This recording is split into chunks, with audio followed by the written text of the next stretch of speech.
Testing 1 2 3. Testicle. No, testing. I just tried to light the Don't bowl go with away. this, dude. I was just like, let's go. Like it's like a game show. I feel like this take is gonna be way better than the first one.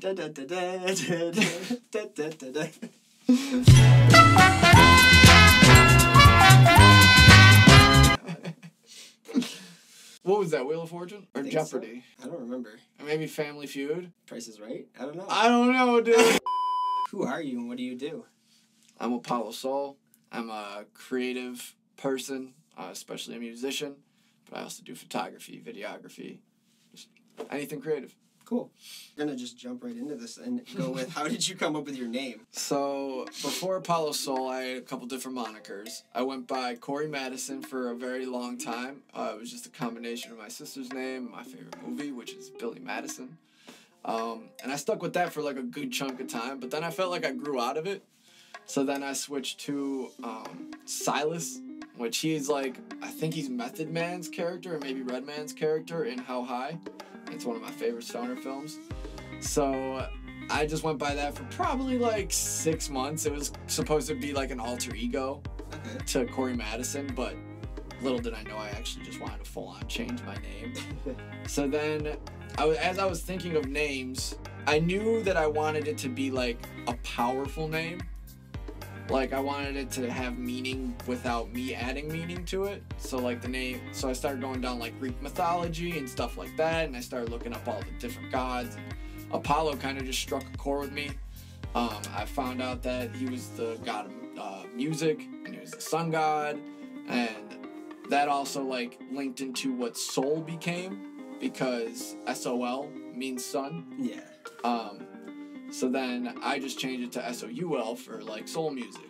So it fits the theme very well. Exactly. So it's just like Greek mythology based, pretty much. I think looking it up too, you kind of look like him. Oh yeah, no, I looked up pictures like as I was doing the research, and I was like, dude, he's got long, flowy blonde hair. I mean, mine's not as luscious, but I'm like 50%. For anyone like say new or regular listeners, how would you describe your sound? I hate this question. I know you do. So I gotta ask it. But so I've got a like a group chat on Facebook with the people I went on tour with the first time, and we've all come to the conclusion that it's just pop rap. But it's really tough because it changes project to project, song to song. You know, there's not like one specific, I can't just call it pop rap. Because like while there is rap element to 90% of the songs, it could be a rock rap, it could be a jazz rap, it could be, yeah, it's always rap or hip hop based, but then there's also a blend there. And pop just so happens to be the most reoccurring one. Yeah, okay, so you just kind of have pop being like a bass line, and you kind of add the touches of a lot of different... Yeah. So because I just pull a lot of influences. I've listened to a lot of artists growing up. I grew up on Bruce Springsteen and Michael Jackson and Fleetwood Mac and people like that. So I just had like a lot of diversity. And growing up, I went to hip hop and Tupac and Notorious B.I.G. and Tribe Called Quest. Listening to your music. Yeah, and then I went to Linkin Park when they came out, like in heavy metal. Like I literally listened to everything growing up. So like it's gonna be tough to figure out what's coming next whenever I do release new music. That's exciting. Yeah. So. Oh, dude, smoke break. Join us now on our smoke break. Any fruit, what, and why? I personally want to know this. What would you be? An avocado. Oh, that's a good. I have 3 choices that I'm trying to narrow down. I've got bananas, kiwis, and... Why do I feel like you're a kiwi? That's kind of where I'm going. Like, I think kiwi fits the most. What was the third one? Do you remember? Mango. Oh, man. It's tough, dude. I think kiwi. I think I'm going with kiwi. And why? Because they're kind of quirky fruits, and I'm just a quirky kind of dude, so we'll go with kiwi. Man, I feel like you gave yours more thought. I just picked avocado because I ate avocado more. Continuing off of how to describe your sound, what would you say, like, some of your inspirations were to find your sound? Artists or So songwriting started out with Bruce Springsteen. okay. And then as I developed more into hip hop, it started becoming like Tribe Called Quest and Tupac and KRS-One and then Eminem and then Mac Miller. Mac Miller is by far one of my biggest inspirations. As of late, it's been MGK, Jon Bellion. I've seen a lot of them lately. Oh, yeah, Quinn. Song. Oh yeah, Mac's new song, everyone. It's fucking incredible. I teared before starting this because we listened to it. Phew. And then like hip hop wise, it's like Joyner Lucas. Nice selection. Yeah. I see where you get all your different inspirations from. Yeah, and then like I throw in like the Linkin Park album every now and then, and like I'm still like I don't know. I gotta keep it diverse. If I listen to just one thing over and over and over again, I'm gonna get sick of it. Yeah. Yeah. If you could collab with anyone, who would it be? Jon Bellion. Jon Bellion? Jon Bellion. Why is that? He's just the man. That sounded bad, but why would you want to collab with Jon Bellion? I just think it would be amazing. It's either Mac or Jon Bellion, but since if I'm going just on who's alive, then Jon Bellion. But why is he's just a musical genius? He just gets it, and I think he as well has like adaptability. So whoever he's working with, the song kind of sounds like something they would also do. Yeah. You know what I mean? So I think he's just so fucking talented. So it'd obviously be Jon Bellion. Behind him would be Enrique.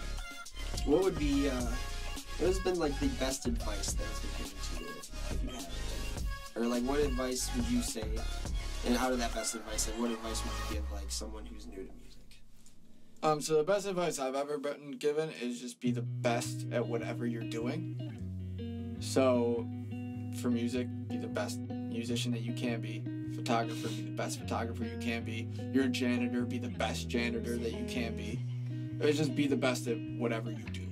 As something my dad told me, it stuck with me to my core till now. Any advice I would give to anyone starting music is just dive headfirst in. You know, it's with anything. You know, we talked about this a little bit. Like when you're building houses, Yeah. you know, if you could hire someone and you know get it done easy, quick, whatever, or you can take the do-it-yourself route and save money and learn a lot and then be super proud of it because you did it all by yourself. So like with musicians and photographers and graphic designers, whatever it is that you want to do, just dive headfirst and learn everything that you can. Yeah. Because that's all I did. Is I went on YouTube when I started producing and literally looked up every tutorial that I could, typed in 20 music mixing tips, 20 producing tips, like the most just like generic Google stuff that I could dive in. I delved into forums. Like I knew everything that Google had to offer on its first like 10 pages. Oh yeah. So that's my biggest advice. Is whatever you're gonna do, dive head first. Don't stop until you achieve what you want. I think that's good advice, especially for like it really helps evolve like being grateful for like what you're getting, what you're having. Yeah, cause you're really like, especially like if you're a one-man band, you know what I mean, where you're your own photographer, your own videographer at times.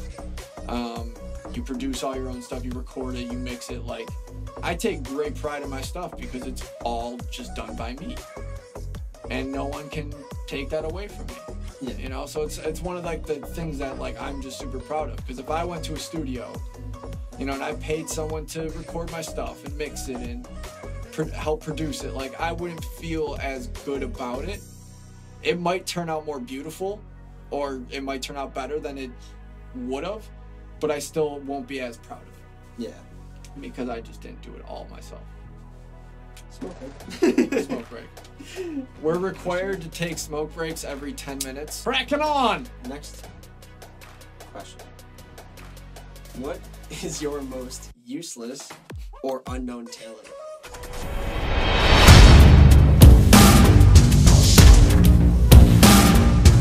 Make water drop sound. That wasn't bad. I'll call that, because that shit hurt you for a little while. Yes. What would be your guilty pleasure? You come home, you have a bad day. What could you just always eat no matter what, and that you just know is just gonna make your day? Honestly, a good smoothie. A smoothie? Honestly, when I make my smoothies, I know my day is gonna be just fine. Because I get my normal calorie intake, like with my normal food. Right. But then my smoothies are just like an added bonus where I'm happy because they taste delicious. But I'm also getting like an extra 500-600 calories. So now I'm like being able to put on weight, which feels amazing. Nice. I don't know if I have. I feel like I would honestly go with like. Or Panda Paws ice cream. Half of you might not know what Panda Paws is because it's just in our area, but it's like you can get it in vanilla or chocolate, and it's got these like fudge swirls and then these peanut butter cups that are shaped like little tiger paws or panda paws, and fucking phenomenal. It's my favorite since I was like 9 years old. What's yours? What's your favorite ice cream? My favorite ice cream? Favorite ice cream? Oh God. Please don't say Rocky Road. Not for one of those people. Nah. I was just gonna say probably cookies and cream. Oh. I'm out here hitting buttons all over my keyboard, left and right. Make a song right now. What do you feel is the best song you've ever released? Personally and in general, Star Star? from his album Roses. It has the most meaning to it. I was also tripping on acid when I made it. So like I also have just like a real like spiritual connection to that song. And it makes me tear up pretty much every time I listen to it. Or get like super like emotional. In terms of like production, it's like right now I think is great. Vision, one of my favorite produced tracks, and then Raindrops. They haven't heard that yet. You got a text message. I did. What do you want people to take away from your music? Like, what do you want them to take away from all the songs you make? Or what do you hope they take away from your music? One, I hope it's like an aid. You know, if you're ever feeling a type of way, I pretty much have a song for any way you're feeling. Usually in the sad department. You know, if you're feeling sad, I probably have a song that will cater to you. Okay. But overall, like looking at my, like if we're talking about just like my career in music, it's just the whole like, just don't give up. You know what I mean? Like I can't give up on myself. I've come too far. I've gone through way too much fucking shit to give up on myself now. There's always progression in project to project. There's always people listening, but I don't have this massive following that's listening. Yeah. You know what I mean? So that would discourage a lot of people. You know, continually putting out project after project and not seeing much growth, that would discourage a lot of people. But because I'm in it just because I love the craft of music,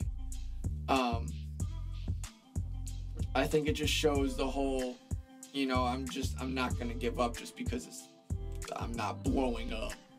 You know, like, because I'm not famous, like, it doesn't mean I'm not gonna make music. So I guess me consistently always putting out music like I do is just a constant reminder of like, this guy really does not give a shit what happens. He's happy making music, and that's really cool. You know what I mean? So it's just be happy of what you do, be proud of what you do. That's why this album is called Proud Minds. So I don't know. I guess that's the biggest thing. Be proud of what you do and who you are. Never give up in what you do and who you are. And be truthful with yourself. You know? Recognize when you have an issue and talk to yourself about it. I really highly recommend it. Whether, you know, I do it to my microphone. My microphone is my biggest listener. It listens to all of my problems. And then I get to listen to my problems back 50,000 times. You know, as I'm mixing it. So I'm constantly reminded and just very like knowing of myself. You know, I guess spending time alone is also something that you can take away from my music. It's very inspiring, like a lot to take away from just, not even from music, but just like how everything can like work for everyone's life. Yeah. In that sense. Yeah. I guess it's, if you just put those things to whatever it is that you do, I believe that no matter what, you'll be happy with whatever you're doing. You know, if you like working, just apply those things to working.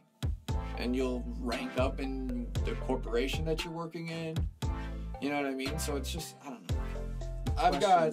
I've got some friend/fan questions.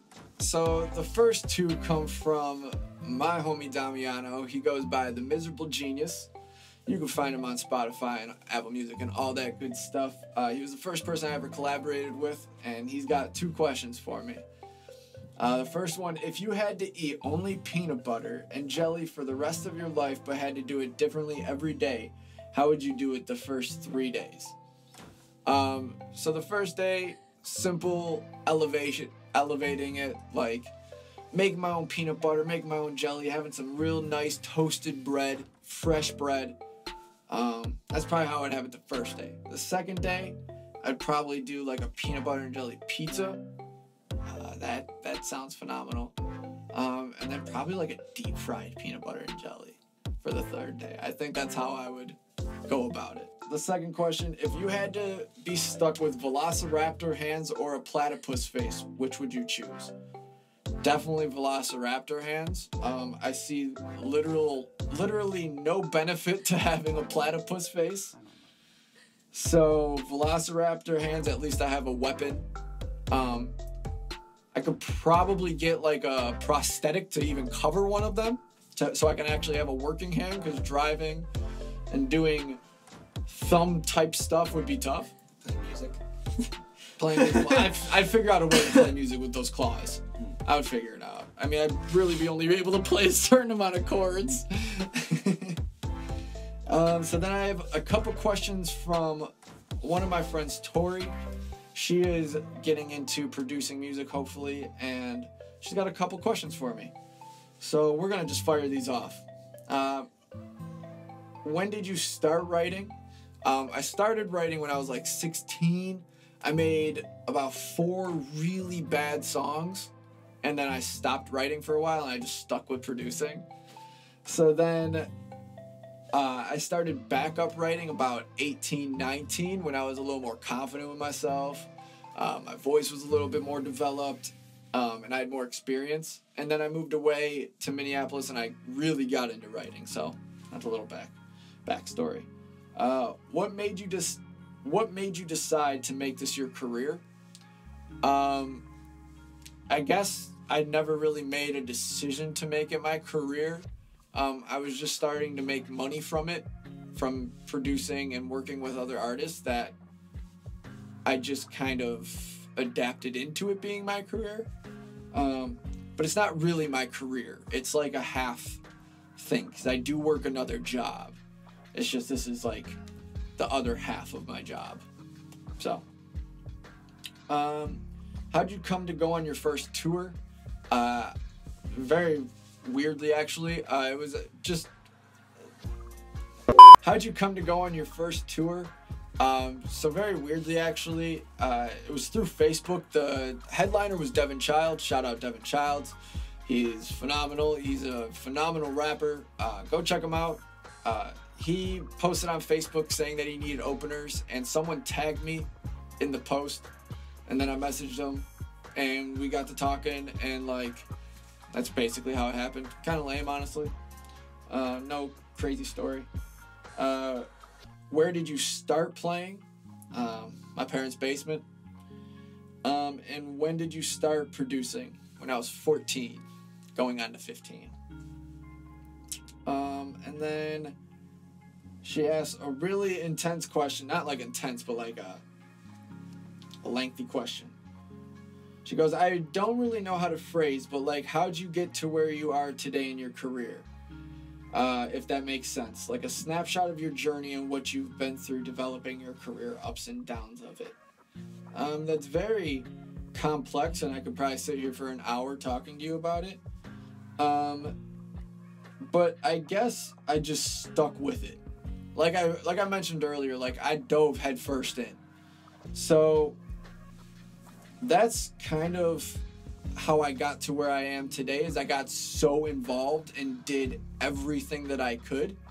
And with that came a lot of ups and downs. There was a lot of being on substances. There was a lot of real bad depression days. There were suicidal days. There were insane highs. And then the next day would be an insane low. I would be battling with my roommate. I'd be doing bad in school. I'd produce an amazing song. Like, it was just like all over the fucking place. And it's been like that for probably the past 5 years or so of just figuring out things. But now that I've been on like a solo route, it's been pretty good. Oh, yeah. I feel like I definitely got a lot better since I now just do this on my own. So yeah, I guess that's like the quickest way I could just tell you. My friend Lynette says, just what drives you? Just not failing myself. Just having a bond with myself that every day I'm just gonna wake up and get it. And that's just kind of how I live my life. So yeah, there's real no like in deep question. It's just I just won't fail myself. And I have to progress every day. I guess that's kind of what drives me. And then my homie Tyreek goes by Brand New. He is a homie. He asks, when you trying to slide to the crib and make some magic, bro? You know I'm always trying to make music with you. Right now it's tough because of the album, as you know. But I will be there soon. Don't you worry. Yeah. Is that all we got? Is that all we got? No, I guess that's all we got for questions. So I guess we'll leave off with what's next for you and like what message do you want to leave with the viewers? So I got Proud Minds coming out January 31st. You get the pre-order January 16th. So definitely be on the lookout for that. I am so excited for it. Like, it's 17 songs. It's phenomenal. There's going to be music videos that come with it. I'm in the works of talking to venues and booking shows if you're in the Buffalo area. Might be venturing out to Rochester. We'll see. Any messages I have, no matter how dark it gets, the sun will come out again. That's all I got. Peace. Get me the fuck out of here! It sucks!